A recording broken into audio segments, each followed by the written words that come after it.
The following podcast is brought to you exclusively by the Rad Rob Radio Network.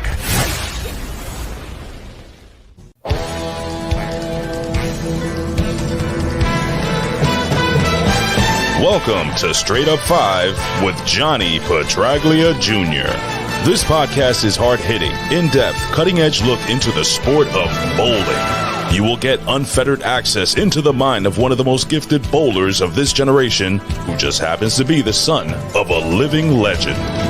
So, without further ado, let's introduce you to the host of the show, Rad Rob Francois, Dr. Ocho, and the incomparable Johnny Petraglia Jr. Hey guys, welcome back to Straight Up 5 with Johnny Petraglia Jr. I am your host, Rad Rob Francois. Thank you for joining us live here on Facebook, on Johnny Petraglia's page, and also on our YouTube channel, Straight Up 5 with Johnny Petraglia Jr. Jerry Johnson is already in the house. Good evening, sir. Let's introduce my first co-host. He is the resident doctor of Straight Up 5. He has the shiniest mask in all of bowling, and he is a brand new dad.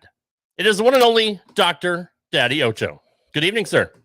Good evening. Can't wait to get started. And is that a strike behind you? You know, this is a visual podcast, so it looks like pins are getting knocked down behind you in your picture. It is a strike. Yes. So you clearly I didn't throw that bowling ball, I assume. Oh, right? no. God, Plus, I'm a lefty, and it looks like it's a right-handed shot. Probably. So, That'd be the only. Yeah, definitely. Your buddy, your number one fan is in the house. The Bear. The Bear's in the house. Good evening, buddy. We are also joined by the third man of the team. It is his name on the marquee. He is the sexiest man in the sport of bowling. Wait, you know what? Why do we just limit it to bowling, Ocho? Shouldn't he just be the sexiest man in the entire world? That's like saying, like, you know, he's the smartest cow. You know what I mean? Like, you really are pigeonholing him. But really, what other parameters do we have? Because we don't know too many other people elsewhere. That's fair.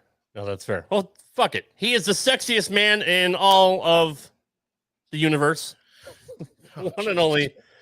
Back in Vegas, Johnny Petraglia Jr. Good evening, sir. It's always good to be here, guys. Thanks for that. Really, really fantastic. I already dropped an F-bomb, so all the sponsors and Brunswick staff are going to be listening to this, and I already dropped an F-bomb, so that's okay. I actually forget sometimes how much I miss doing this live with you guys. It's always really, really fun. It's more. I love the interactiveness with people that come in and see our guests and everything that's going on. Soda Mop Cable House, ameldudas.org. Good to see you, homie. So obviously, I'm pumped up. Certainly looking forward to our special guest on tonight's show. And other than that, it's great to see you guys. Papa Och, fantastic guns per usual. And Rad Rob, let's kick it off, my friend. All right, our very special guest is a 24-year-old bowling phenom. She is a member of the PWBA. She recently won her first title. That's very hard to say sometimes. PWBA St. Petersburg Clearwater Open in Seminole, Florida.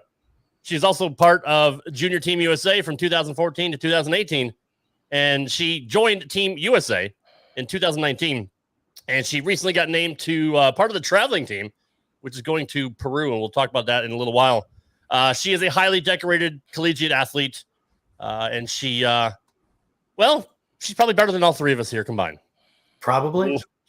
Okay, she is better than all three of us combined. Still a very low set bar, but that's fair. That's fair. Please welcome our special guest, Breanna Clemmer. Good evening, Breanna. Hi, guys.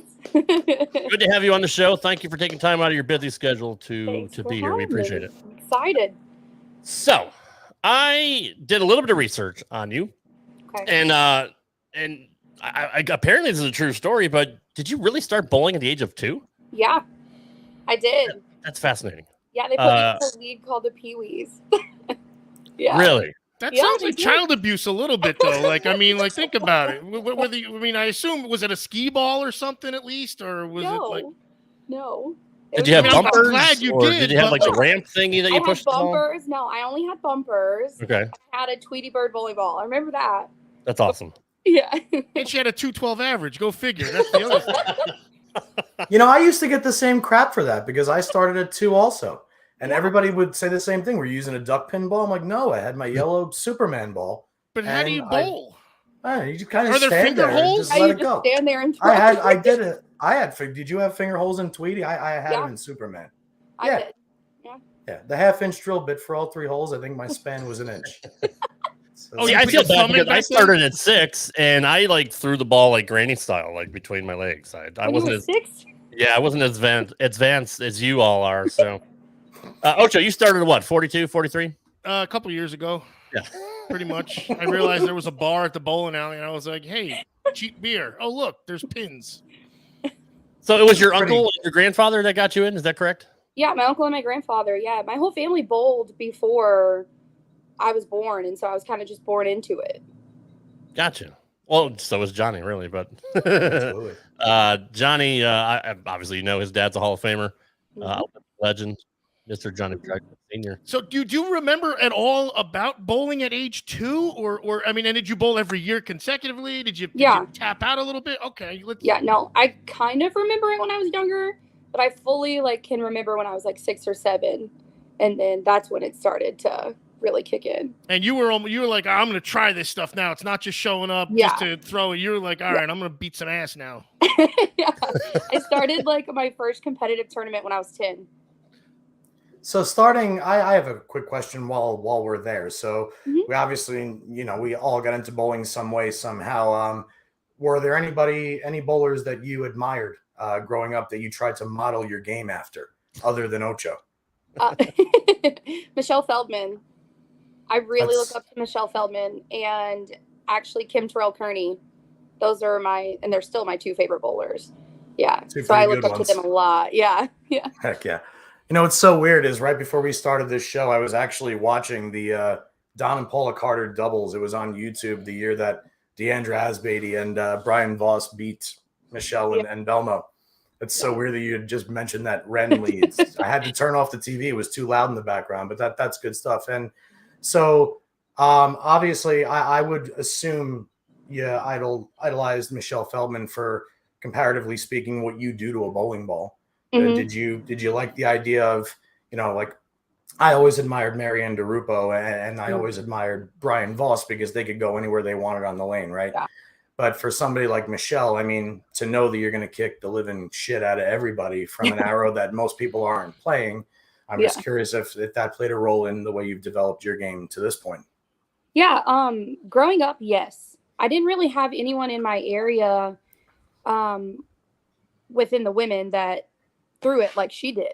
There were a couple here and there that I looked up to as well, but I modeled my game after her. I would used to talk to it about my grandpa all the time. So that's the one person that I really wanted to look and say, oh, I want to do that. I want to be that. And so I just kept watching her and watching Kim and, just trying to work my hardest to get there.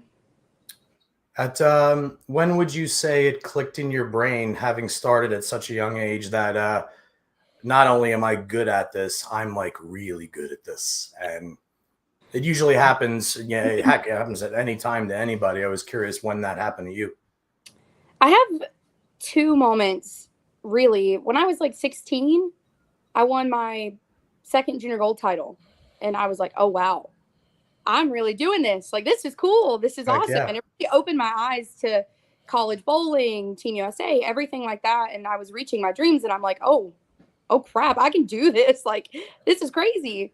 And then right after we won nationals in 2017, my freshman year, we won both of them back to back. That was the second time that I was like, oh, wow. We're the best here. I'm one of the best in college bowling. This is crazy. And, Shannon and Brian really opened my eyes to just how good I really am.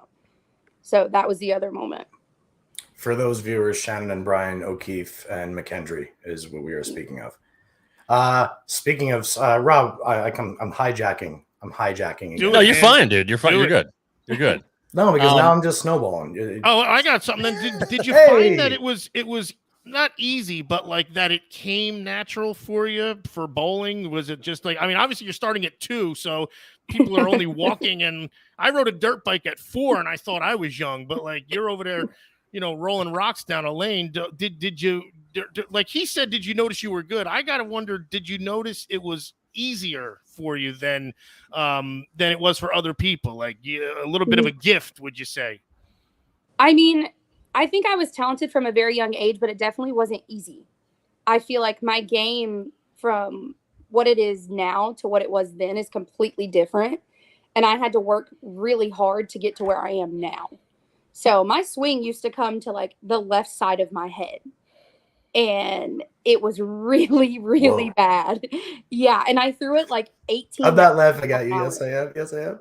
You would have plateaued. I mean, you would have, it being easy, I guess, wasn't the verbiage of, you clearly were good at it, but obviously you had to work hard because you would have plateaued fairly quickly. Yes. Had you not then made your game what it was and developed. Yes, I 100% agree with that. I wouldn't be where I am now if I continued to do what I was doing. And I'll say that 100 times over. Which speaks a lot of why you're at where you're at. It's comparable to most pinnacle athletes in any sport.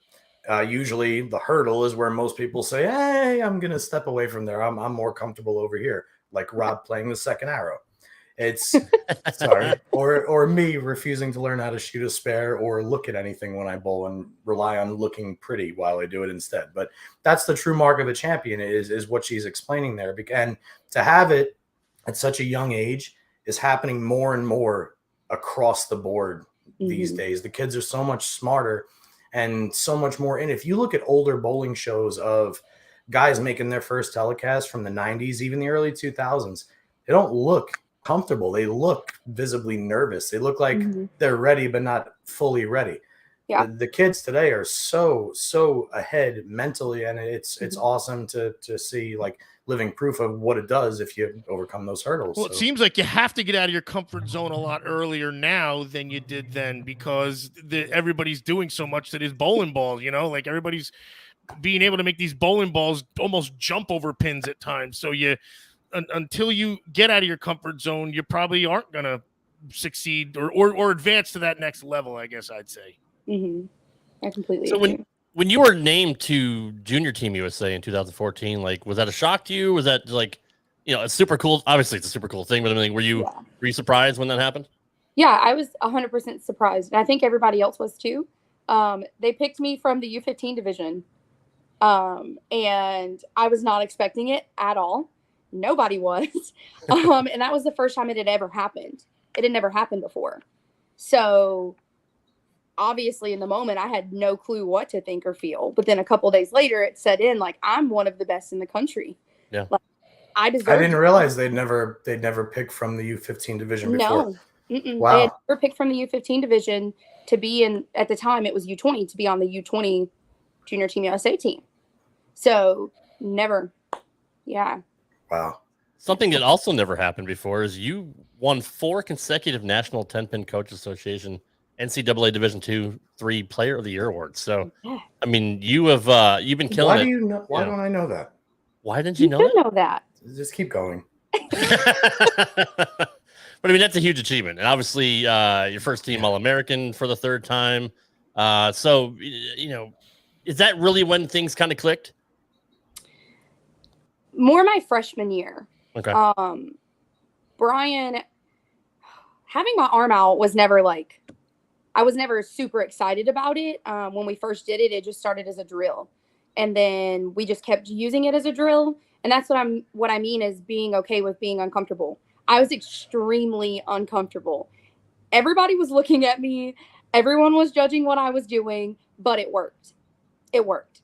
Yeah. Actually, that's true, because if it doesn't work, then they're going to go, whoa, who does that? Nobody does that. Yeah. What a bozo. They were doing that anyways. Oh, okay. So they were even if you were winning? Yeah, no matter if I was good at it or not, they were doing that anyways. But, I trust 110% in Brian and Shannon and everything that every idea that they had. And if it makes me better, why not do it? I mean, and anatomically, it's almost like a tightrope walker to keep balance.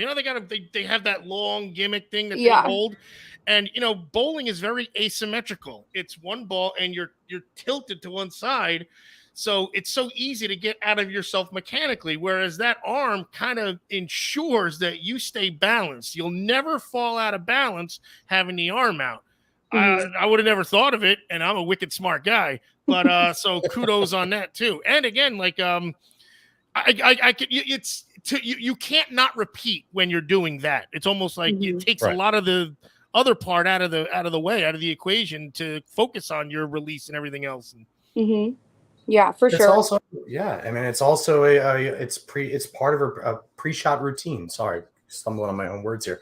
But anytime your pre-shot routine is consistent mentally, you're going to follow that routine. It's badass. That's why we've talked about that so many times in the past, because that's just simply what it is. I mean, I was thinking, like, one of the biggest slumps I ever had in my life. I was one of the years when Brad Angelo won Rookie of the Year. Whenever Brad Angelo won Rookie of the Year, and he had the really, really bad stutter step for his second step, I remember saying, that looks funky. And then I went out and tried it, and that was around the time that I had my highest PBA finish ever at the plastic ball I told you guys about. So actually maybe it was closer to 2010 or 11. But that's the beauty of our sport. You could do whatever you want, however you want to do it.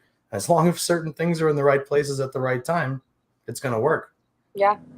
100%. So I watched some early tape of before you put your arm out on the side. It did look like you were dropping your shoulder, and obviously your arm went way behind your back. Oh, you did see the video of her doing that? You did. About? Oh, you did bring it back around. So, but I do like the fact that you found a way to keep yourself in line and more consistent. And like Ocho and Johnny said, when you get into a routine, there's no way you could ever fall out of line or fall out of balance.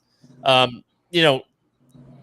hope this kind of catches on with more bowlers, like, Belmo, the two-hander, he pretty much started the revolution. But, if more women or even men see that, they can keep themselves in line better, maybe you started a whole new fad. So maybe the one hand out will catch on. We'll have to give it a name. We got to come up with a name for it at some Actually, point. well, if you could you, even I probably won't even understand it. Could you break down what was happening prior to what this made you do? Was there, you said it was a drill, but now you do it as your routine, and it's to prevent, is it only for balance? I got to think it's a lot more involved than that. Make it a two-part question. And also, after you answer that, why don't you do it on spare shots? Okay, so my swing came so far to the left of my head, and it allowed my shoulder to open up. So instead of me being here, I was here. Yeah. And I threw it really hard. I didn't get around it. I didn't have a lot of rotation. It just all around wasn't good. I was still bowling good, but I had to find other ways, different ways, more than other people to get to where they were. So I always felt like that was holding me back from being good.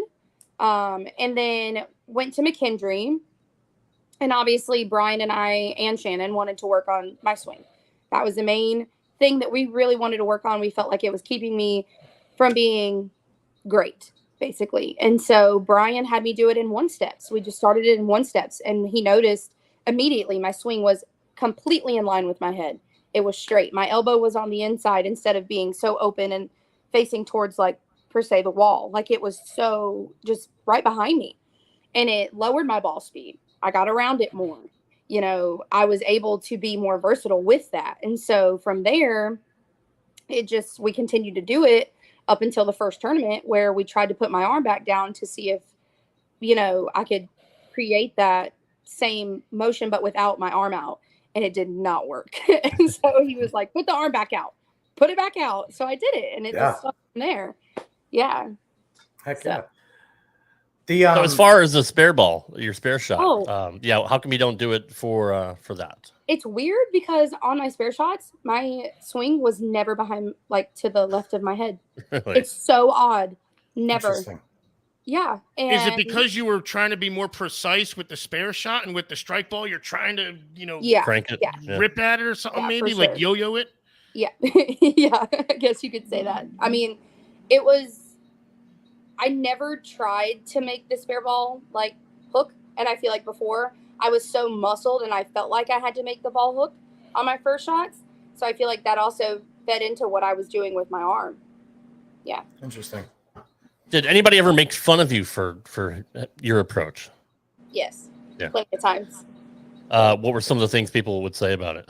They would just think it's like stupid. Like, it's foolish. Like, Right. They didn't understand why. My guess is they probably came up and said, "What are you doing that for?" Yeah. That would be one of them. the amount of times that I got, what are you doing that for? What does that do? Why do you do that? I've got it so many times, and I'm always asked about it, which I understand because it's not something you see every day. So I completely understand. And now it used to really annoy me, but now I explain for educational purposes, people are always trying to learn, and this generation wants to get better. And the amount of kids that I see doing that now, I've seen a good handful of people doing it from all over That's awesome. the US. Yeah. There was a girl in Vegas. She does it. And I think that's awesome. Yeah. So if it helps people, why not do it? There's 2 kids in my dad's scholarship league back in Howell, New Jersey doing it. Oh, that's awesome. From when I went home.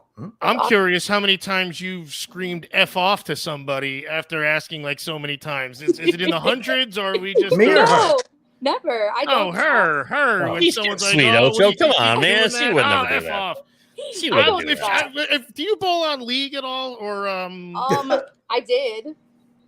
Do you talk a lot of smack? Not really, but I bowl in the UVA and I do in the UVA. So so you do. All right, there we go. Yeah, it's different. Miss you too, Jerry. Yeah. Well, you're very vocal on the lanes. Like, even after, when you throw just about every single shot, you're like, come on. And then, if you get a strike, you're like, yeah. So, I mean, you're very animated on the lanes. Yeah. And hopefully people don't take that the wrong way. Have you ever had any issues with that? No, I don't think people take that the wrong way, especially on the women's tour, because we all want it. We all want it so bad. And I never take offense to that, like, ever, because we all want the same thing and we all are going for that same end result. So it's never an issue. So yeah, I don't think people would think that's showing anybody up. I think Rob might have thought maybe like a fan at home or something too, but even still, it's the commentators would know, I would think, because it's everyone's got their eye on the prize. There's how many tournaments do you guys even get to bowl in, right? Last year we bowled in I feel like it felt like 20. We bowled in a lot. We were going. Oh, that's great. We were going from April to, we had like a month and a half break, and then we finished in October. Yeah. But this year we had 11. Yeah. And again, everybody got their eye on the prize. So self-motivation, self-talk. It's not like she's out there saying, again, F off pins or F off opponent. Right. And she's like, let's go. I got this. We got this. No. And she's not running them out or, slapping them out. So, I mean, it's, Jerry Johnson wants to know, what's your UBA nickname? So I have 2. One of them is Teapot because I hold my arm out. That's fair. Clever. That's clever. Fantastic. And the other one, I got told at Battle Bowl that I had the worst RBF face that anyone has ever Resting seen. Resting bitch face for very good. That's my second It's not roast beef face or whatever they call it. Or that's my second one. RBF. I'm just clarifying for people. No, what was the second thing you said? I said, It's not roast beef face, it's resting because I've never heard of it. Come on. Nobody would say, I know when people say RB, running back, roast beef, you don't know. No. I swear to God. Well, we you have have our RBF audience on one of your UBA jerseys? Yeah, I actually just ordered it. It's coming. Yeah. That's fantastic. I'm going to order another one because people always think that I'm mad, but I'm not. Like, because of RBF, they just always think I'm mad. So I'm going to get one in uppercase and lowercase letters, like, I'm not mad. So that's outstanding. That is outstanding. Yeah. I guess you've just been happy this whole time because I haven't seen it at all. Like, now, don't get me wrong, I can be very sassy. Everybody knows that. But in the right situations, I'm not like that all the time. So I want a completely sideways question here because I'm curious. Okay. I know this is a stupid question that everybody gets a million times, but I happen to love bowling balls, and I love to know people's go-to bowling balls. Do you have like a top 3? You don't know this? I think one's a Rodman Pearl. Yeah, that's not even, I don't even need a top 3. That's not in the top 3? I mean, that if I had 3 Rodman Pearls, I'd be set. Oh, okay, good. I love the Rodman Pearl. I have thrown it since college, and I threw it all the time, and a GB3. A GB3, original GB3. That ball's so amazing. I threw that and the Rodman Pearl all throughout college. But the Rodman Pearl, that's what I shot 889 with. Yeah. In 3 games? That's 3. A 5-game set, right? I can do that in about 12 games. I started with the Bigfoot, and then I threw the Rodman. Yeah. So remember that show, Oach, where we talked about striking 48 out of the however many? Oh yeah. That's right. Yes. We couldn't get off that. We couldn't get off. We were so hammered. We couldn't get off how, like, I don't care if this there's was her? stone. Yes. Oh my God. Shit. Holy Jesus. that's me. Yeah. We talked about it for 45 minutes. Yeah, because we started and We did, like yeah. doing the math It's and like just amazing to not me. even the like we get what the math is, but it's like that just like just a bad rack. Geometry goes wrong. Someone opens the door at the wrong time. Could Right. mean a 10 pin. Like it's that was what. Holy Jesus. Yeah. This is why I call her a 24-year-old phenom, because that's exactly what she is. She could be a Right. phenom at any age. It doesn't matter. Also, You're right. such a dick. Why'd you have to ruin the moment, Ouch? They're both right. Because she's not going to be not a phenom when she's 26. Why are you fair. pigeonholing her? That's Like fair. Johnny's only the sexiest bowler. I mean, why are you pigeonholing everybody? Yeah, and I'm not even a bowler. Yeah, yes, you are. Shut up. I don't want to hear it. So what other balls do you like? I use Obsession Tour quite a bit. Yeah. What else do you like? Obsession Tour, I like the GB4 Pearl. Mm. From the newer releases, I'm trying to think because I have a lot. I did like the new Quantum, the hybrid. Yep. I am really excited to drill the one. I haven't been able to drill them yet because I've been moving and everything. So I'm really excited to throw that. So, but normally in my bag, it's kind of old, but like a Redemption Solid, Obsession Tour, Knockout Black Blue, and then it'll go to like a Bigfoot, a Rodman Pearl, GB4 Pearl. Yeah. You mentioned Quantum, Those are good bags. and I've said it many times on the show. I actually own still and use it, the original forest green Quantum, and you weren't even born yet. Would it come out in 94, Johnny? 95, Yes. somewhere around there? Yeah. I was in 97. Yeah. So and I have a Teal Rhino Pro. Those are the two balls that I still use. Yeah. But they still hit and they still work. So I mean, why? You know, someone else throws them. They were I'm a recreational. $250 in 1994. They better kidding, still dude. hit. No kidding. Well, I had the remake of the forest green, Mhm. and then I had the red Quantum.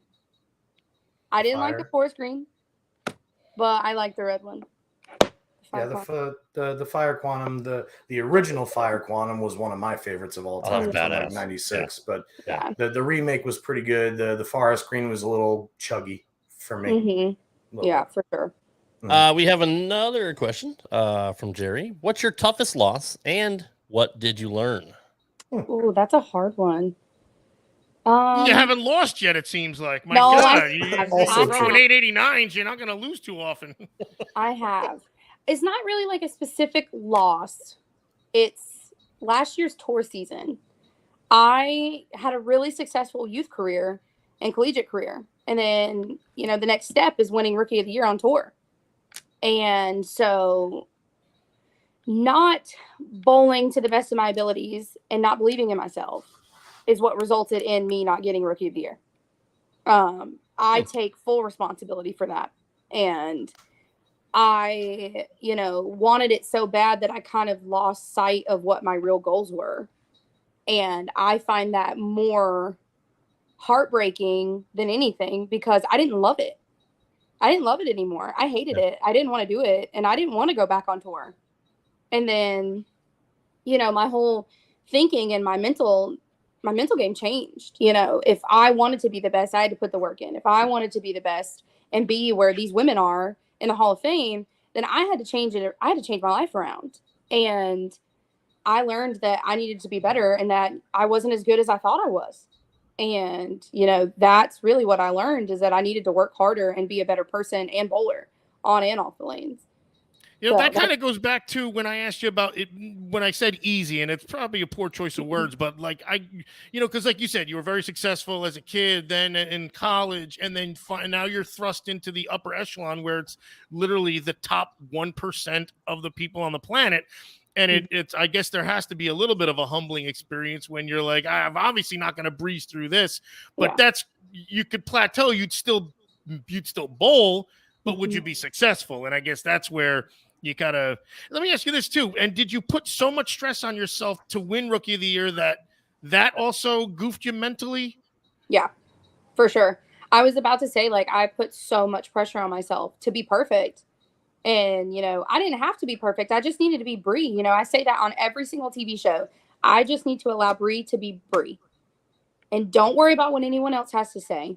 Don't worry about anyone else is doing. Just be myself. And live and breathe in that. Does that come naturally to you, or do you have a hard time with that? Now it does. It's naturally now.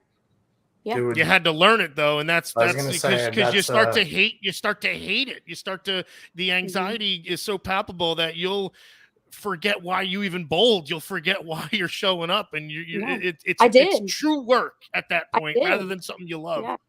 I did. I forgot why I was there. I hated being there. I didn't want to be there. And I mean, I told Chuck Gardner, I told Chuck I wasn't happy with who I was. I told him, you know, he's known me since I was a little girl. He's seen me accomplish all of these things and be the best at one point. And I told him, you know, hey, like, I don't love it anymore.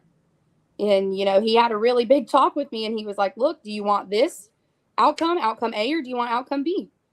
You got to figure out which one you want. And, you know, that really opened my eyes to a lot of things. Yeah, Chuck's pretty good at that.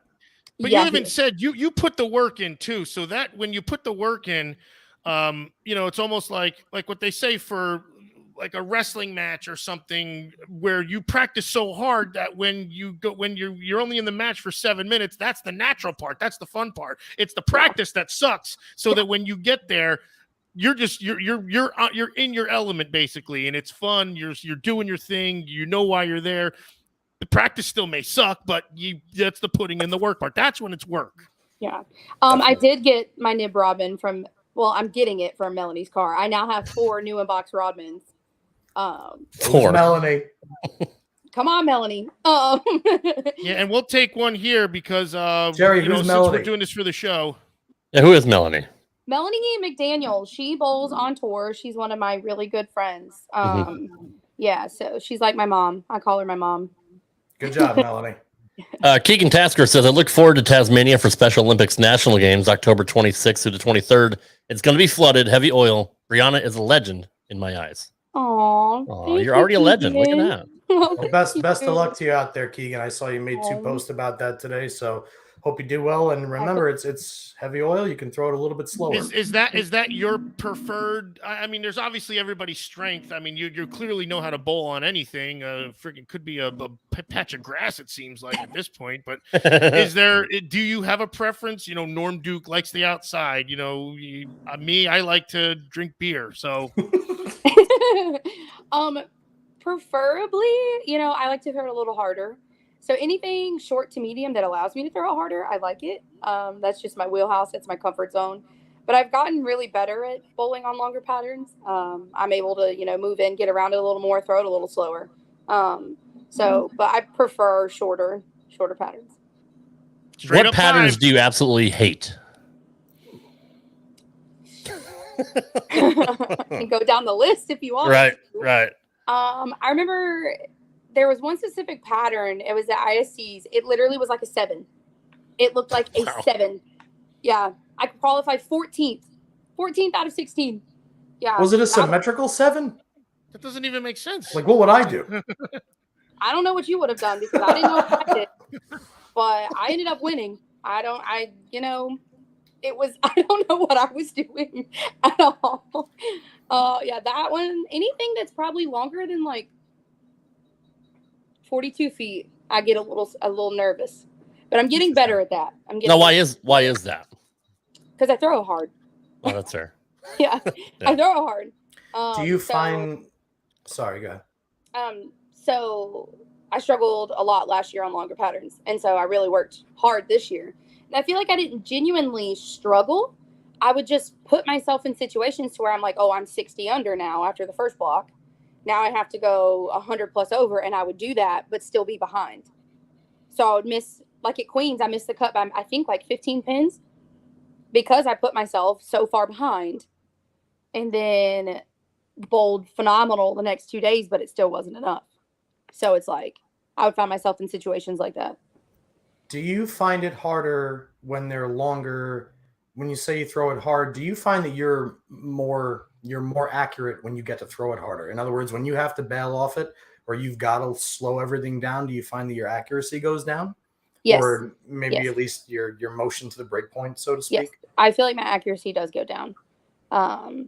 Yeah, on shorter patterns, I don't miss. You know, It's so funny just speaking from a different perspective on everything she's saying, because when we're talking about the speed, a lot of people always say to me, John, you throw the ball so much better with your thumb in it than out of it. And what's so funny is, number one, when my thumb is in it, my swing, imagine Wes Malot's swing, but not getting back under your shoulder. My swing would just go that way, would just go away from me and then never reroute, while my feet were still walking to the right to clear room for the swing. Plus, I threw it way too hard to ever bowl on anything other than cheetah. And I was not even good on cheetah because I stink, but either way. But the second reason was I took my thumb out of the ball, A, because it automatically straightened my swing, because it shortened my swing, and B, it lowered my miles per hour about 1.5 miles to almost 2. So now all of a sudden, every time the pattern's longer than 38 feet, 40 feet, I'm like, hey, I got a chance this week, and I don't have to throw plastic or urethane. Yeah. So I do understand. And again, I don't know why I was going with that, but well, I almost feel like I'm studying as much as everybody else. No, but it's probably more common that you do lose accuracy when you throw it slower. Like, as I'll have to go to baseball, JP, you remember they said you just throw it. You don't really aim it. You throw the ball. But yet when you have to throw it slower, it's probably harder to keep your accuracy because you're used to throwing. You know, you gotta pitch it. Then you come to, you almost like you short arm, you place it. You're trying so hard to be accurate that little things go out of sync. You deceleration on a golf swing, worst thing you can do.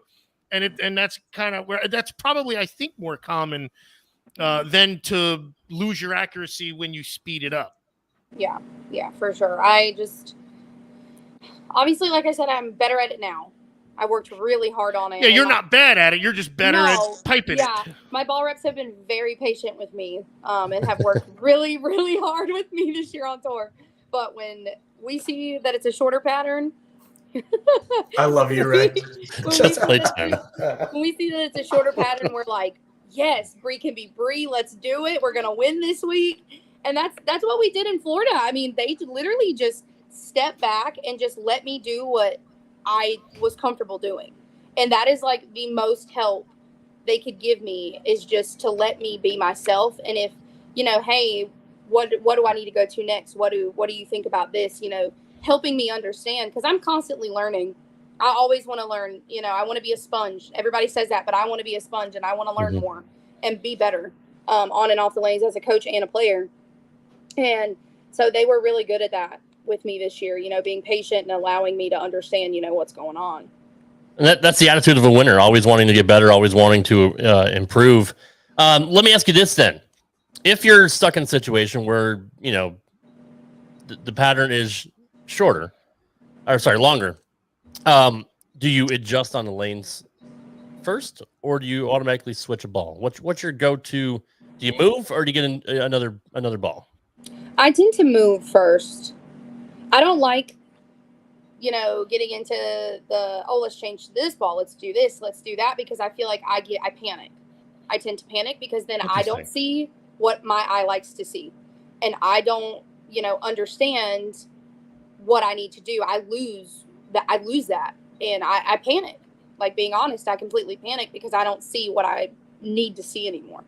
So I will move my feet, move my eyes. I'll do that first before changing balls because I'm more comfortable doing that. Do you change hand position too at all, or yes, is it? Yes. That's it. Okay. Yes, definitely yes, because I can get around it a lot more if I need to. Right. So this is very old-fashioned approach too, because this is what people had to do back in the day. That's right. We only had 2 bowling balls. You weren't able to go to your arsenal of 30 and stay in the same spot and hope that one ball will finally. Plus, you run out of frames if you go through 20 bowling balls. You're going to be minus 800 after 2 games. So, well, a lot of people do that. A lot of people don't want to get off their spot where they're comfortable throwing, so they want to, grab another ball and force it to play their shot. But what we learned out in Vegas at the Masters, Johnny, was, I was watching Darren Tang's video the other day.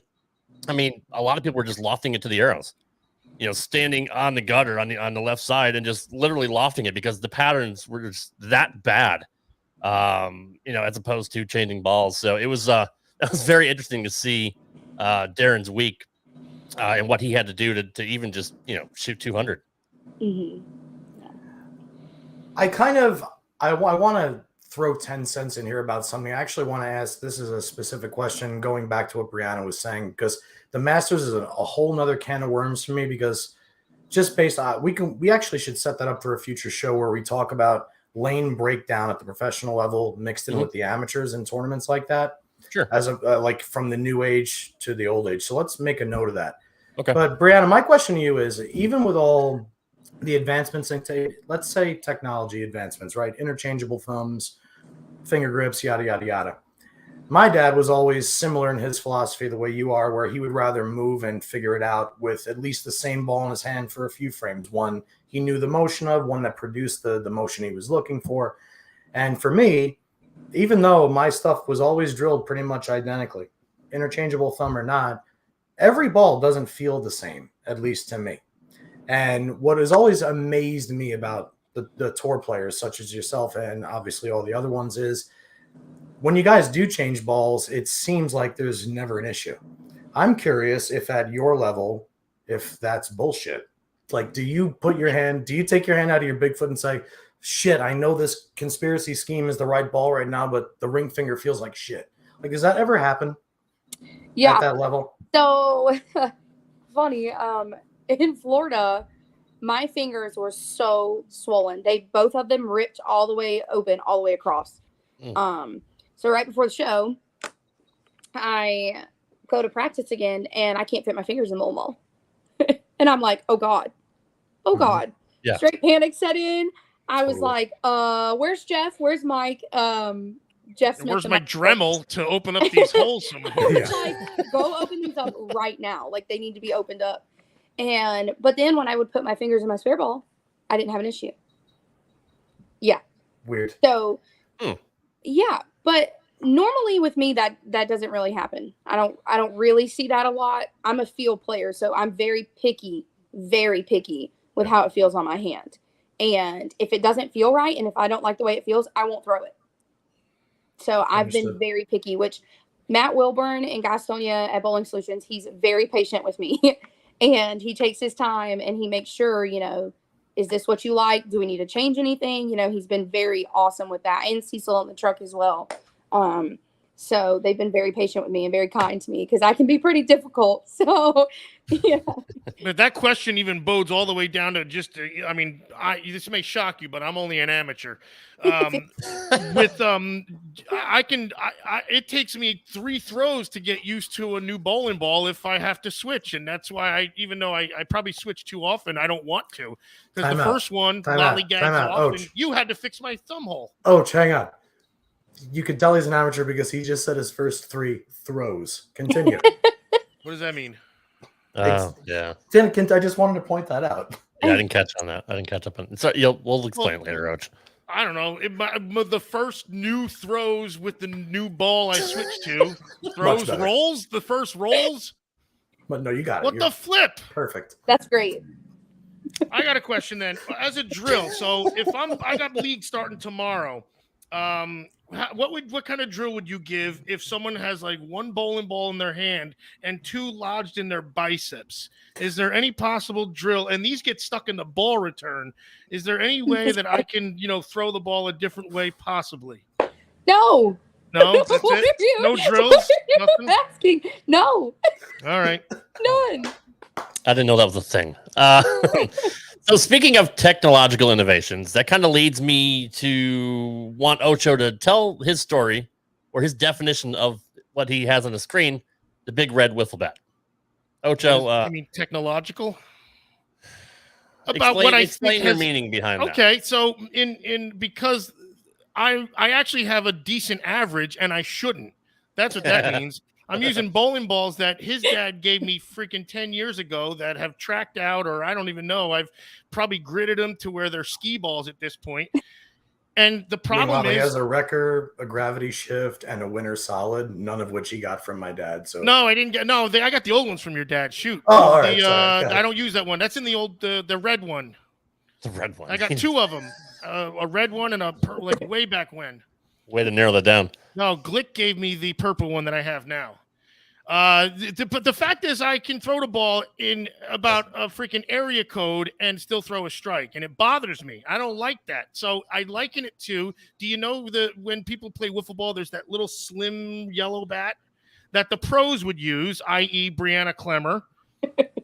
Yes. And then you got the jamokes who want to be good but suck, so they bowl on a house shot, i.e. the big red wiffle bat that you could hit anything with.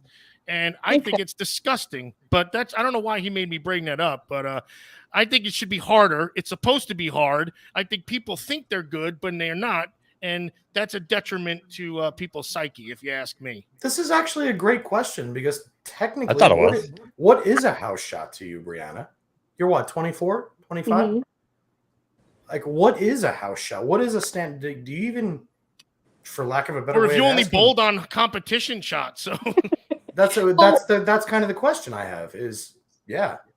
Like I don't really bowl on house shots. But when I do, I'm not the best. That's what Chris Barnes says.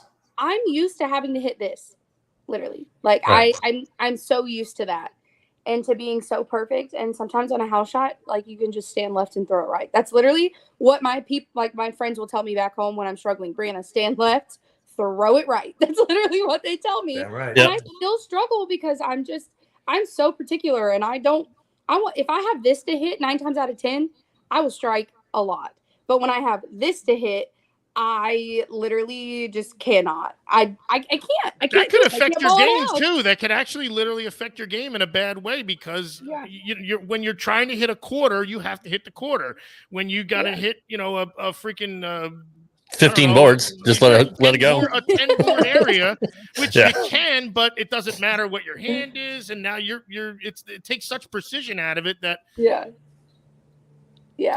someone asked her that question. I guess there's Breanna, what's the worst ball you've ever had? Keegan Tasker says he hated the mastermind intellect. If you feel a certain way about answering this, I'll go first. You go first. I have no shame. Go ahead, Johnny. The worst ball I've ever. You'll go first. Mm-hmm. Yeah, I told you to go ahead, and it was silence. Oh, you Jesus. did? Yeah. She Oh, said I'm sorry. yes. You go. I was looking at nothing. What All a right. pro. Whoa, what's the worst ball we've ever had? I hated the original attitude, the 2-1. It was black and green. That ball was a boat anchor. Never had. I think I had a 3. Now the ivory and purple one, that was I one got of it the from best the ones bartender. ever. Remember the bartender, Mike Floor at the bowling alley? Oh yeah, Chris's brother, Mike. You remember him? Yeah, we all know him. Uncle Ned's kids. Another free bowling ball. What about you, Bray? You have a hated ball? Probably the forest green quantum. Fair enough. I just, no. I could never get it to hook. I didn't like it. I never wanted to throw it. And I was really upset when I had to. I didn't want to. Yeah, probably the forest green quantum. All right. Do you prefer resin over urethane, or does it just depend on the shot? You do? Yeah. Okay. Yeah. I'm not a fan of urethane at all. Is that just because of the way you throw the ball, or you just what's the reasoning behind it? Yes, the way I throw it. I throw it hard, so I literally never have any reason to throw urethane because on the women's tour, there are some instances where I have thrown it before, but like I don't necessarily have to because I can just throw it harder. Right. So it's that's I don't necessarily have to pull urethane out of my bag. And that's a lot of women too as well. Like some of them don't have to.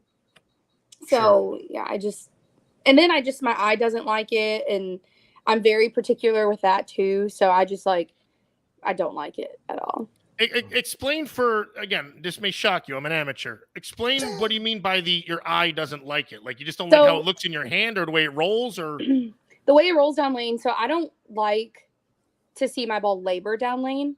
And so I like to see it, be a little smoother through the fronts, but I want it to look like it got kicked. It's hitting hard at the end. Yes. It's blasting Like, through. Literally kind of like a hockey stick. Like I like to see that a little smoother through the front, and then it hooks a lot down lane. I like to see that. And I feel like with your thing, I don't ever get that. So that's what I mean by that. So it you feel like it would hit like an uphill when it or it would hit like a marshmallow or something almost. Like it just like. Well, with your thing, I'll 10 pin, 7 pin, 7-10, 5-7. I can't stand it. I just can't. And then I would assume when a pattern even calls for it on the rare occasion, you could probably find something with a similar motion that your eye does like. I would think a strong, solid ASIM with a super weak drill or something like that. Yeah, for sure. Totally. And then not have to worry about the ball hitting like a pumpkin. Yeah. See, I'm with her. I like, throwing the ball there and getting that snap back in the pocket. I mean, it's sexy, it's the revs, it's the hook, it's that late break. I mean, it's what everybody tries to do, like, Ocho, as opposed to the ball just rolling downhill at your ankle. I totally get it. The best description that we've had is it gets kicked. It's as if like all of a sudden it tracks up and there's like a freaking cannon just shot the thing straight at the pocket. Right. It almost makes the ball look like it's going downhill rather than that laboring, wiggly uphill type motion. Right. Who convinced you to get on the Pro Tour? Ooh, that's a good one. No one really convinced me. I just knew I wanted to do it. It's been a dream of mine since I was a little girl. Right. So watching Michelle and Kim and, Shannon and Kelly and everybody bowl on tour, I wanted to do that. And so it was more of who believed in me, and who knew I could make it there. That meant a lot to me. So like my grandparents raised me. So my grandparents and the rest of my family and my coaches, having that backbone to go on tour means a lot. And, at the end of the day, they're who you have when you're not on tour. So it was really the people who, supported me more than anything that made me realize I could do it.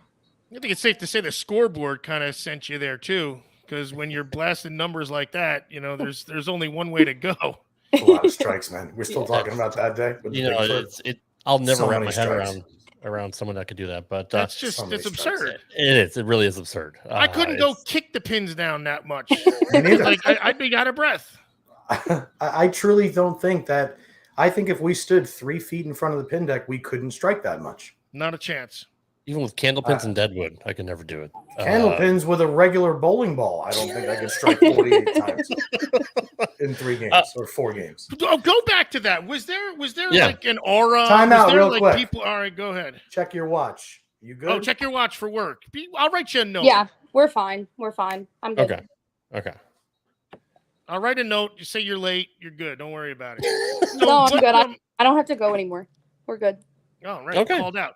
Yeah, fair enough. All right. We got another couple hours. So we're doing good. well. So like that day, you're if you could, because you take us there. You feel good. Obviously, you're throwing it well, and then you're in like a zone that's got to be something you've never experienced. And was it almost like out of body? Like I can't believe I'm still striking. Like it's 40 in a row or whatever. Like if you want me to be honest, no.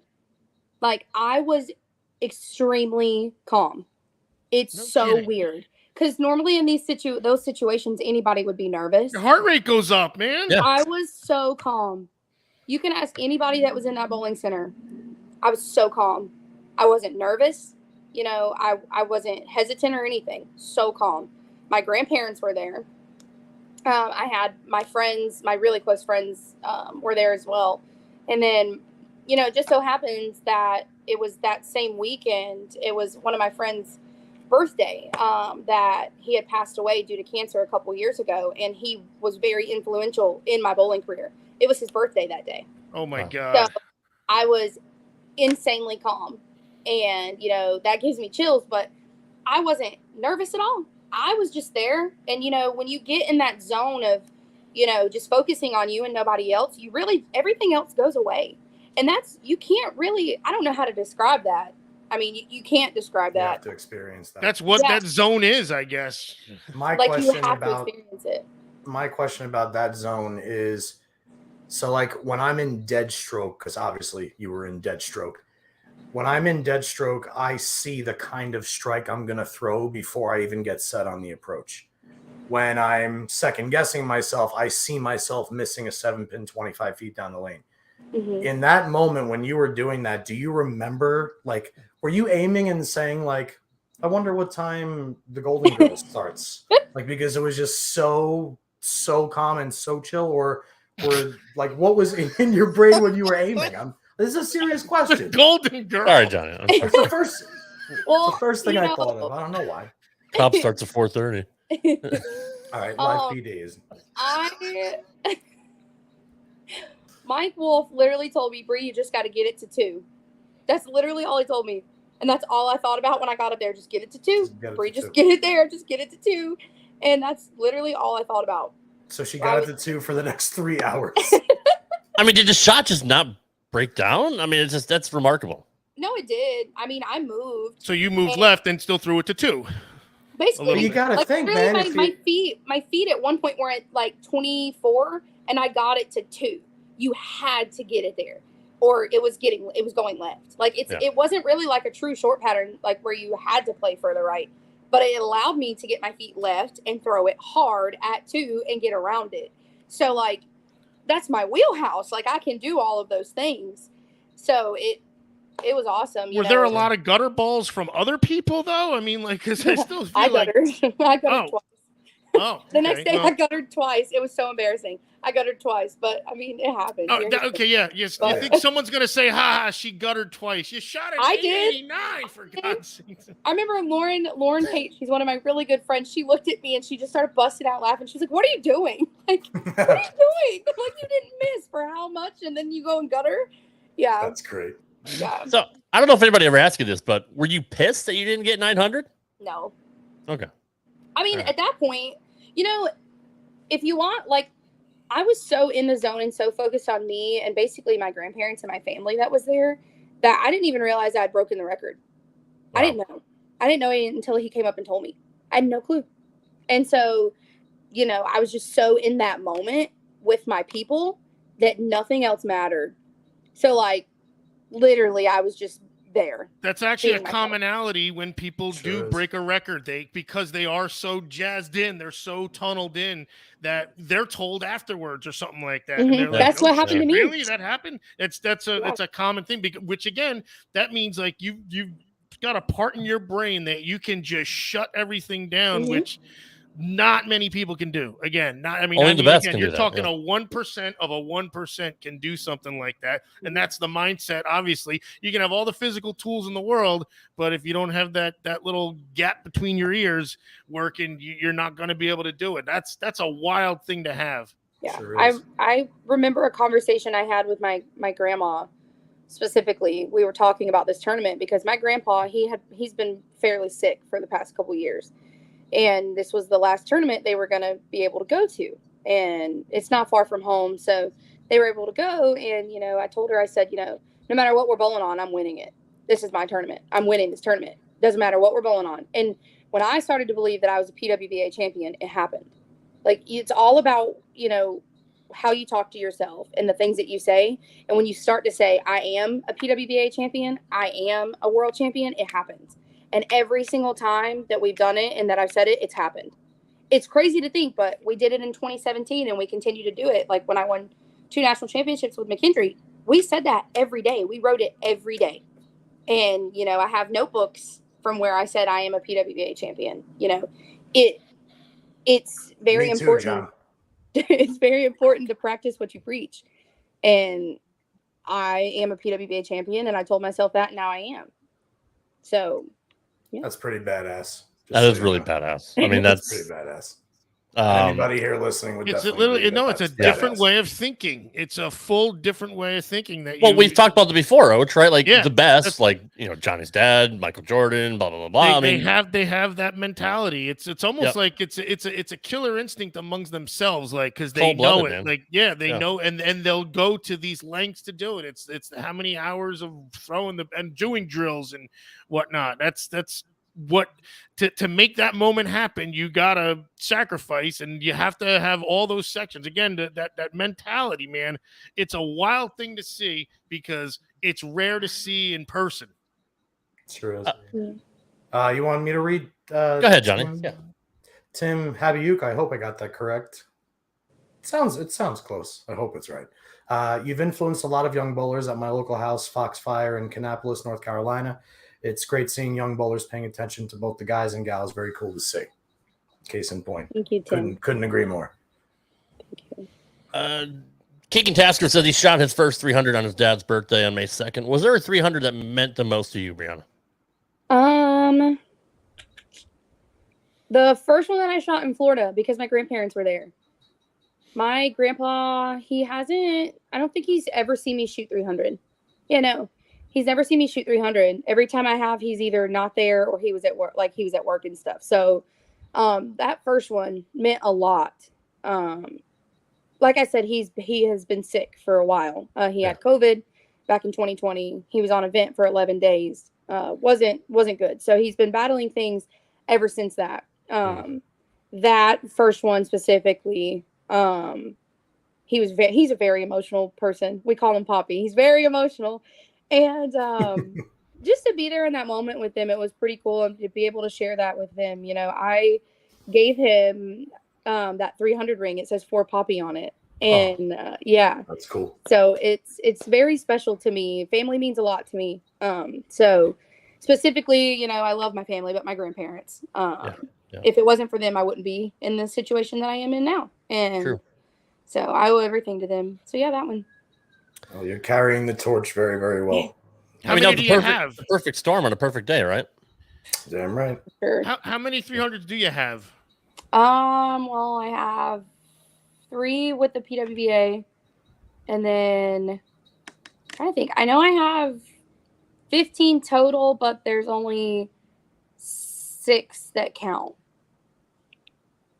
Yeah. So you recreationally bowled a couple 300s? Or it was in league, but it Oh. didn't really count. It kind of, I don't know. They count. Yeah, but it's when I was younger. Yeah, so. Do you know any bowlers that have great disabilities out there, or any disabled bowlers? I know that the Great Team USA team, we have bowlers with disabilities. They bowl for Team USA. Yeah. Gotcha. I personally, awesome. I know some wheelchair vets. Fantastic wheelchair bowlers. Eddie Huggins, or I think I said his name right. I think it's not Hutch. Eddie Hutchins. Sorry, Eddie Hutchins. And obviously, I mean, with Dad, I grew up watching Al Utek and Martin Frost and Walt Roy and all those guys. But I mean, there's some pretty fantastic wheelchair bowlers out there. Kick my ass. But so I'm sorry, Johnny. Did COVID slow things down? Because you were ready to go on tour, and COVID hit. What happened during that time? Well, we were in the middle of our NCAA and USBC season, so we were number 1 going into sectionals and nationals. We were really stinking good. So obviously that slowed it down. That sucked. It was heartbreaking to know we had nothing. We couldn't do anything about it. That's what sucked the most for us. And it did slow things down for me personally. I did take a pretty big break. And then I did get back on the lanes. Our center was fortunate enough to it allowed some of us who worked there, because I worked at the bowling center back home, to come and practice whenever we could. Obviously we were safe, but to come and practice whenever we could. And so I picked that back up. And then I went back to McKendree for my 5th year, not to bowl, but for school. And I was practicing there whenever I could, because I was working a full-time job and going to school. So that did slow it down. And then my dad got sick, and it slowed it down even more. Yeah, it's just a lot. I mean, a lot of people experience that as well. I mean, it's funny I always like to hear everyone's, personal stories when it comes to COVID, because, Johnny mentioned Johnny lives out west where, things are a lot more strict, whereas you live in the South, and, I live in Tennessee now. So, I mean, things were open quicker than other areas, like the Northeast and the West. So I always like to see what people go through when it comes to that. When you were named a Brunswick staffer, was that a cool accomplishment for you? I mean, like I said, I've known Chuck since I was a little girl, so we knew it was coming. Chuck and I talked about it a lot. And I was really excited to have the opportunity, because this was a different step for me. This was, you're going on tour, you're doing it. These are the right steps that you need to do. So I thought it was awesome to, now see that side of things where I didn't get to see it before. It was completely different and it was awesome. It's like the Wizard of Oz. Like you get to go behind the curtain and see how everything works. And see how everything works. Yeah. Yeah. That's a cool thing. I noticed one thing when I was watching your tour win, which I do want to talk about because that was you bowled your ass off when it came to that tournament. Obviously you won the 2022 WPBA St. Petersburg. Why can't I say that, Ocho? Jesus, you're having a hard time with that one. Petersburg Clearwater Open. What's St. Pete? There you go. And my dad lives in Tampa, so I know the area. In any event, during your championship match, one thing I noticed is, and I think you did during every shot, and I don't know if you do this as a practice, every time you bowl. When you were done bowling, you sat down, you closed your eyes, you took a breath, and you just kind of, I don't say meditated, but I mean just kind of, got in the zone. Is that something you always practice? No, but on the TV show I was nervous versus when I was shooting 889 I wasn't. Right. So, yeah, on the TV show I was extremely nervous, and we're fortunate enough to work with Dr. Dean with Team USA. Dean Hennis, he is a sports psychologist before we went on tour, and so we talked about finding what works for you and in those moments, and closing my eyes, visualizing what I'm seeing, and me winning, visualizing me during my next shot. That's what I did. And just to slow my breathing down, I didn't want to get too quick. I didn't want to rush anything. I just wanted to be in the moment, because no matter win or lose, I just wanted to be there and realize, hey, what am I doing? What am I recognizing? What am I feeling? Because, not a lot of people get a chance to do that. So you forget to experience it almost. You forget to even be in that moment because, again, a lot of pomp and circumstance around there too. What's that movie with Kevin Costner where he's a pitcher and he says For love of the game. mechanism? Is For love of the game. And then he just shuts everything down, right? Like everything goes quiet. That's For like love. that. Yeah, you heard me, right? Oh, sure it was that or not? No, I thought it was called Perfect or something. I thought it was called For Love of the Game. You heard it the first two times I said it. Okay. Is that Clear the mechanism? Yeah. That's okay. Yeah, he's a pitcher for the Tigers or something. I know he's going Billy against Chappell. That's the guy. But so yeah, you're able to slow things down. Obviously, control your breathing. I mean, a lot of people like to watch their opponent and see what line they're shooting, possibly, or just kind of pay attention to what's going on. But I mean, you're just sitting there, you're chill, you're only worrying about yourself. You're taking your head out of the game, and you're just in a zen moment, really, just for lack of a better term. So. Is that something you want to practice going forward, like to help you just stay in the moment? I mean, it worked. Obviously, right? Yeah. So, yeah. How quick does a game go when you're bowling on national television? Does it just... Honestly, very, very, very quick. You think that it'll feel like the longest moment of your life, but it doesn't. It goes by so quick. I feel like I won. We celebrated it. We took pictures, and then we were done. Like, it was just I like hear that a lot too. It went by so quickly, and I felt like I hugged my grandparents. I was there with them and my family, but then I feel like I was whisked away for interviews and pictures and all this other stuff, and I just felt like whoa, this is all going on so quickly that it didn't really set in. I think until like maybe a month later, if you want me to be honest, like it didn't really sink in until not a month later. We'll say like maybe 2 weeks at the US Open Pro-Am, where they announced my name, the recent PWBA champion, that set in. I was like, holy crap. Like, oh my God. Like my roommate, Alexis Nair, I went back to the hotel with her and I was just crying. I was bawling. I was a mess. I was like, I just did this. Like, holy crap. And, it finally set in because you don't really have time to realize what you just did. Yeah. So I have no idea you had a room with Alexis. I love her. Yeah, Oh, Alexis cool. and Brandon. I spent some time with that is Anthony's daughter, right? Or Andy's daughter. Andy's daughter, yeah. Yeah, I was just spent a couple weekends in back home with Anthony and Andy. I hadn't seen Andy in forever. My God, small world. Oh, cool. That's another good bowling family. Mm-hmm. One thing I didn't like, maybe just because that's what CBS Sports does, but the fact that nobody interviewed you after the match and they just showed you there just standing in the lane with your trophy and didn't show any interviews. That you know what, CBS, you suck. that pissed me off. Yeah, well, I know that we were running behind, and the men's show was coming on next. So we had to rush things. They did interview me, so they did do that, but they just didn't get to show it because we were running so behind. Right.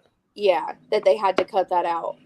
I mean, back in the day on ABC, like, you know, they were running behind while Rules of Sports was coming up, but I mean, at least Chris Schenkel would go out there and just ask a couple of questions and be like, all right, we're out of time, we got to go. But I mean, they didn't even make the effort to do that. And I don't know. I just rubbed me the wrong way. It seems like in more recent years, they've gone away with the full-blown trophy and check presentation like they used to do on ABC. Even the times during the World Series, the guy would win, and then he would immediately walk over to the trophy. He runs right to the trophy, and then that's it. There's a close-up. Thank you, this, blah, blah, blah, blah, blah. See you later. Show's over. Goodbye. Like, roll credits. They kind of took the emphasis away from the pinnacle of the event itself, or not the pinnacle, you know, it's like, I mean, I watch the Olympics. I like to watch who's on the podium when it's done. I'd like to see them with the medal on, you know. Especially after a win, right after a win, you want to know what were they thinking? What were they thinking? Did you know you were? You know, did you have that? Nobody knows you already envisioned that you were going to win. You know, that would have been something that would have been fun to hear, or just how your shot making was, something like that. Yeah. Right. I was a blubbering mess, so I'm kind of thankful that they didn't have that. Well, his dad said he's going to go to Ace Hardware and buy a hammer and a saw one time. So, like, I mean, it can't be any worse than that. That's fair. I was crying. My face was red. You know, I was a mess. So it's on YouTube somewhere, right? No. Well, they scrubbed it? No. It wasn't even like an online exclusive or anything like that. That sucks. Well, the show's on YouTube, but the full thing's not on it. Okay. Right. Yeah. Well. So. All right. So when you won, obviously it was a huge deal. Was that like a big weight lifted off your back? Like, all right, I got my first one. I'm just gonna go crush it from now on, and I want to win again because winning is so freaking cool. I just want to win every single time I go out there. Yeah, like I've been super close so many times. And I finished third so many times. And I was like, I'm not finishing second. I'm winning this. This is another TV show I made. I'm not doing this. Yeah. Yeah, it was a huge weight off my back because like once you get that first one, you know you can do it.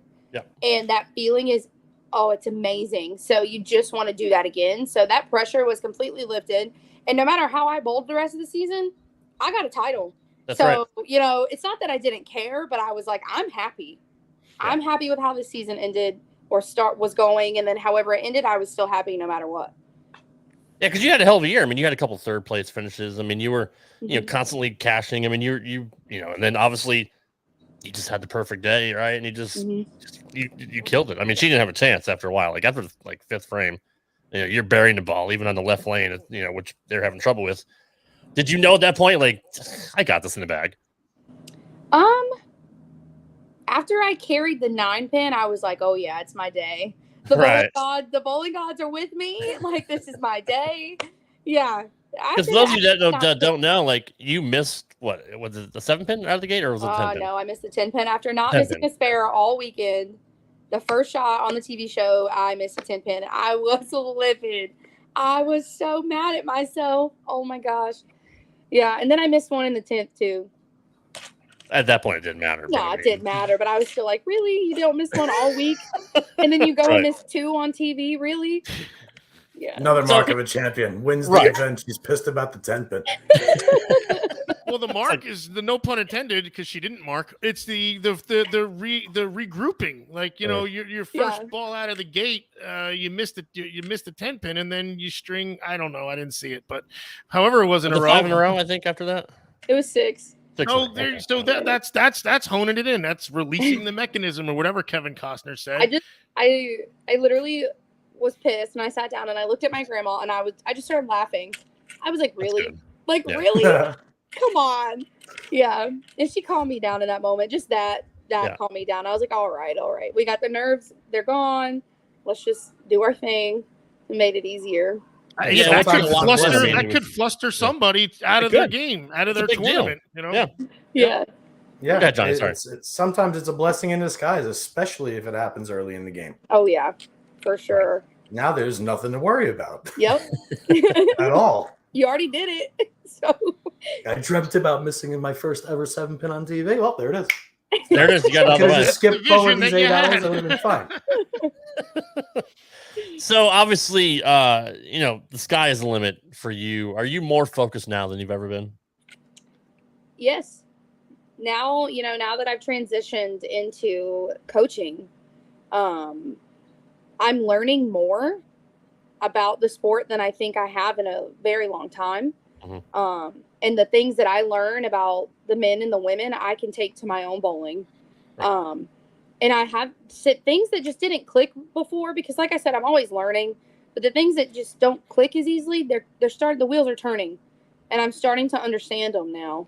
Obviously I have Bobby and Andrew Dukowski here, and they're so unbelievably smart, and they're just letting me and allowing me to be a sponge. And so, I think now I'm more focused, especially with traveling to Peru in a couple of weeks. And I'm learning a lot more now than I think I ever have, besides when I was at McKendree, obviously, but I'm in a different part of my life now. Right. So this is like the next step to my bowling career as a coach and a player, and learning, and then being patient with them. When I'm patient with them, I'm patient with myself. This is completely different, and I'm more focused than I think I have been. Than I have been. I will say that. And for those of you that don't know, she was recently hired at Pikeville University to be a graduate assistant. If you guys are here watching, but on the audio feed, she got U-Pike shirt. She's got a U-Pike sign behind her. So that is a cool thing. And look, you're only 24, almost 25, and you're already in a position to help others. I mean, it's people are they know how good you are, for lack of a better term. I mean, that's got to be a cool feeling to have that much success early on in your career, and you got, who knows, 10, 20, 30 more years in you. You're like scratching the surface only. Right. You're just getting started. Yeah. And now you get to work with Bobby Brown, which is even better. I'm so excited. It's my Did you know that, prerogative. guys? Did you know that when I went to school in Moorhead State, an hour away from Pikeville, my bowling coach is now somebody she works with at Pikeville, hour up the road in Kentucky. I love the song My Prerogative. It is a goodie, Mr. Brown. Would you say that the higher caliber bowlers have brought out the best in you? Yeah. Working with Shannon, she competed with the best of the best on tour and for Team USA. And, she really made it easier to understand just how good the bowlers are. And I got to see it with junior team too, and NCAA and USBC, I got to see it. So seeing the up and coming bowlers in NCAA and USBC, and then having Shannon, kind of coach us into getting ready for the tour, that made me really aware of, hey, these girls, they don't play around. They don't mess around. That drove me as well to be better and to want to win, honestly. So I knew I'd end up bowling them. So I had to be at their level and be better at them in that time and moment. Told you she was going to be a good guest. Yeah, I mean, I was reading the members of Team USA. They're going to Peru. I mean, how cool is that you're selected to go to Peru with, Daniel McEwen, Lauren Pate, Jordan Richards, Stephanie Zavala, Jacob Buttriff, AJ Johnson, Chris Prather, Kyle Troop. I mean, that's selective company right there. I mean, that's a good group. Lauren and I won doubles gold last year in Colombia. We bowled on McKendree together. So just to be going with her and possibly having that chance to bowl doubles again, we don't know, that I'm so thankful for. I'm thankful to be traveling. It's always awesome to travel with Team USA and wear those letters on your back. There's really no feeling like that.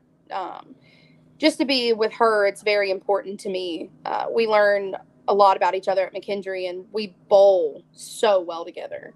So that's awesome. And being with Danielle, and I looked up to Danielle a lot during college. And so just to be with her, I'm just in awe of that. And Jordan, oh my gosh, I'm just in awe of all of them.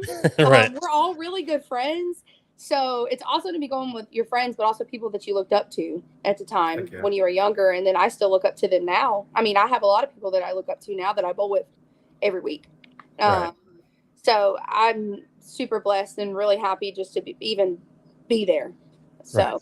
Do they give you guys like time to sightsee and party and hang out? Not party, but like, find the areas. And I know, you're there for a business thing there. I get you. But like, you can't go to Peru and not have some fun. There's got to be something. So we don't really know the schedule and everything. I know obviously we're going to be bowling a lot and we're there to win. But at the same time, we used to be able to go sightsee, like the bigger sites that that everybody knows about and everything. But at the same time, in Colombia, we didn't really get to because of COVID. COVID shut everything down too. Yeah.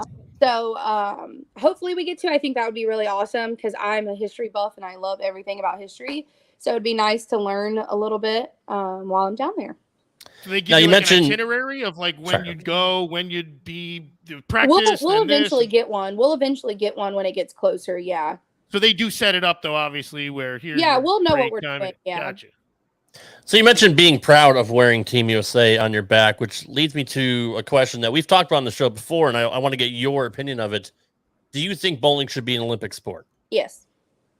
Why do you think it's not? I feel like people think that there's too much luck in bowling and that it's just not taken seriously. Personally, I feel like it's not taken as seriously as we take it. I mean, people just see it as a recreational sport. Right. I mean, all the people that don't know that I'm a professional bowler, and when I do tell people, they're like, "Oh, I just thought bowling like you just drink beer and you just bowl."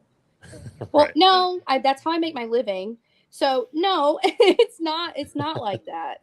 So, and there's many other factors that play into it as well.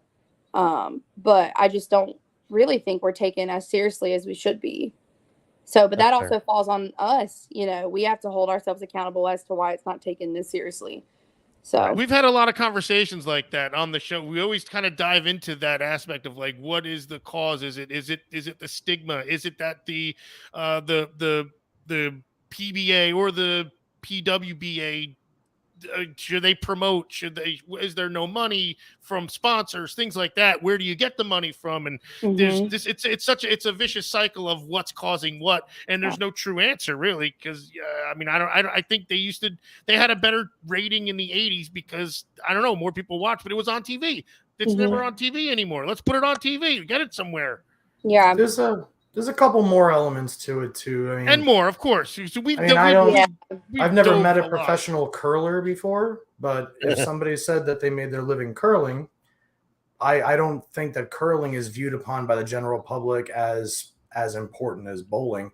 Sure. Breanna, my argument has always been, and I don't know all the particulars behind the Olympic Committee's reason for not putting bowling in, but I always thought it was because the event itself has too many variables that are out of the human nature aspect control. In other words, lane conditions, left to right, pins, the round object hits another round object. They don't always fall the exact same way. Bad breaks, good breaks. I think that most Olympic sports, everybody is doing the exact same thing. The javelin's the same length. The shot put weighs the same. This is a foul. That goes along with what she said, where they think it's exactly luck too. But that's kind of what I was getting at. Is like that falls into the same category as luck. Like I feel like there's so many things that could happen that could determine who wins. So it's not like we're all throwing the same bowling ball, the same layout, the same surface, on the same, we're bowling on the same condition, but if somebody could be left-handed, somebody could be right-handed, it could break down differently. So it's not like everything's the same. That's kind of what I meant with the whole luck thing. I could have explained it better, but could they use one bowling ball? Is that, it all depends on your company and who they pick. They could, but that's also just. The Olympics, I guess, would have to regulate that, though, wouldn't they? I would almost think the Olympics would have to say, okay, here's your bowling, but everybody uses this bowling ball. But going back to what she said, the Olympic Committee is not going to look at bowling that way because we're not cool. They don't even know enough about it, I don't think. Not to mention when they find out the cost of a lane to install, and then by the way, every single time a ball is thrown, the surface changes and the oil changes. So now they have to re-oil the lane before the next shot is thrown for the next competitor. Like I can only imagine the shit that the Olympic is like. Screw that beard. Never mind. We're gonna put down a sheet of ice and let the guys curl again. Yeah, there's a lot of hidden things that we also don't know about behind the scenes that went on and that go on when trying to promote it to get it into the Olympics. There's a lot of things we could sit here and talk about it all day, but really not know. I'd be goes on curious behind the what it was. I'd be curious as a fly on the wall what determining factors are made when it's even brought up. Yeah. And they almost made it in the early 90s. I remember them talking about it on the telecast that it was close, but it didn't happen. What if they made it to the FIQs and the Pan Am games in like Singapore in the early 90s. Right. That was about as far as we got. I mean, what if you say, well, we're only going to have 5 lefties and 5 righties? That way, the left side breaks down evenly, and for the lefties and the right side down breaks evenly. Could you even do something like that, Johnny? No. Because if the 5 righties are Breanna Clemmer, Jason Belmonte, Shannon O'Keefe, Stephanie Nation, and Deandra Asbeatty, they're not going to break down the lane anywhere near one another. Yeah. If Norm Duke and Jason Couch and Patrick Allen and Mike Scroggins are on the other pair, they're not going to break down the same. Okay. Like it's like she said, like we've said a million times, there's a million things we know and a million things we don't know and a million behind the curtain things. But okay. Yeah. This will never happen, but just a hypothetical. Don't put any oil in the lanes, free for all. It's fair, right? It's the same surface for everybody, right? And you take the talent out of the sport. Then it becomes a chucking game. We made it look. You may as well have the shot putters go throw them at bowling pins. That's not gonna work. Yeah. No. Good job, Rob. Thanks, man. I killed the room. That's fair.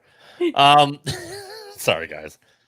So as we wrap it up here, we have another question. What is a dream match you'd like to have? Like, is there anybody in particular you would just love to face off with? Probably Michelle Feldman. Yeah. I would love awesome to match. her. I've looked up to her my whole life.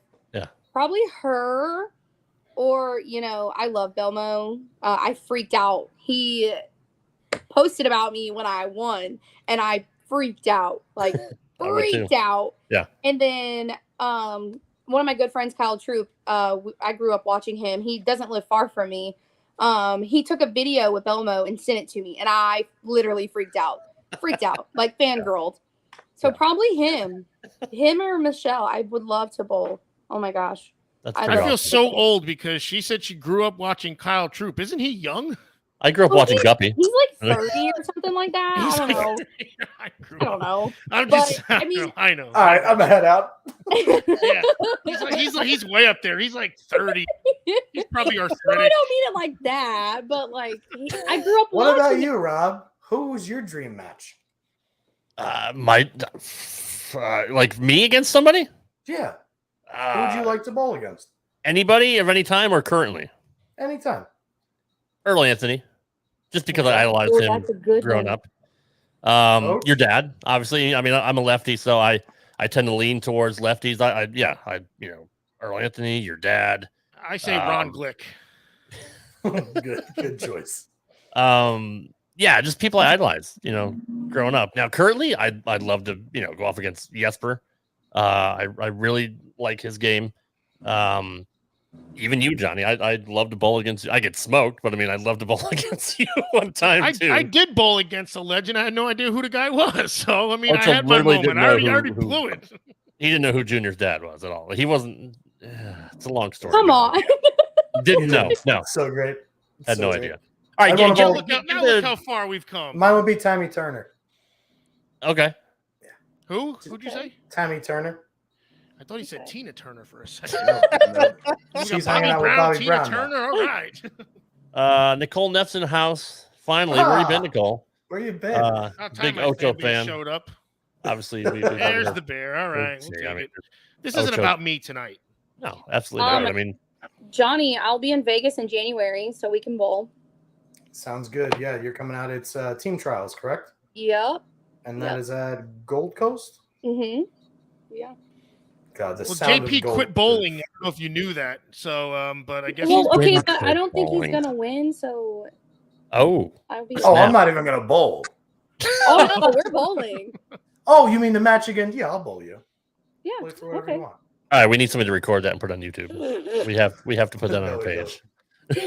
I want to see Johnny get smoked. Actually, you know what? The public humiliation might work for our show. So let's Right? That's good. There's a little humble pie. Yeah, good. Is there anybody 660 in league last night? It was thrilled. Well, hey, dude, goals, man. Life goals. Baby steps, Don't baby do that. steps. I Stellar literally and ocean vibe. I averaged 210 in league this year. Did you really?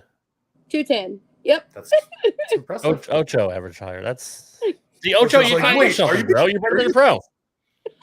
No, but that's the point. I average 215, yet I probably average 120 on your stuff. So again, I'm not dumb about it. Is there anybody on the current tour that you see as your biggest competition? I mean, I don't want you to. Yeah, it's. Oh, that could open up a. I was gonna say I don't want you to piss anybody off and be like, oh, what? She It's doesn't think I'm myself. good. But I mean, That's my biggest competition. is there anybody like Stephanie Zavala or anybody like that you think that would be your biggest challenge? You don't have to answer that if it's too. If If the it's big singling Irma anybody out cracker or- and answer and say it's me, I might fall down and hurt myself, and I then mean, I'm out. That's fair. I don't think there's really like a bad answer. I mean, you can answer it either way, but I feel like every week it's someone different. Maybe, It's about yeah. who matches up with what. Right. And like at the end of the day, like everybody's your competition because anybody can be good on anything. That's fantastic. That's answer. why they're on the tour. Also, like, there's a reason Yeah. why I mean, there's we're only a all select the- few. Yeah. From where we are, we're all the best at what we do. Mhm. Yep.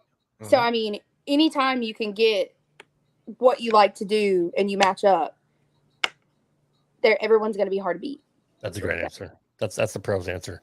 Toe in the line. I like That's that. right. No, I mean, but she's right. She's absolutely right. when it Absolutely. comes Well, to again, that. that's the whole point. They don't allow Yeah. schleps on the tour. That's the point. You have to be the best of the best to get out there. So Did you say obviously- schleps or schweppes?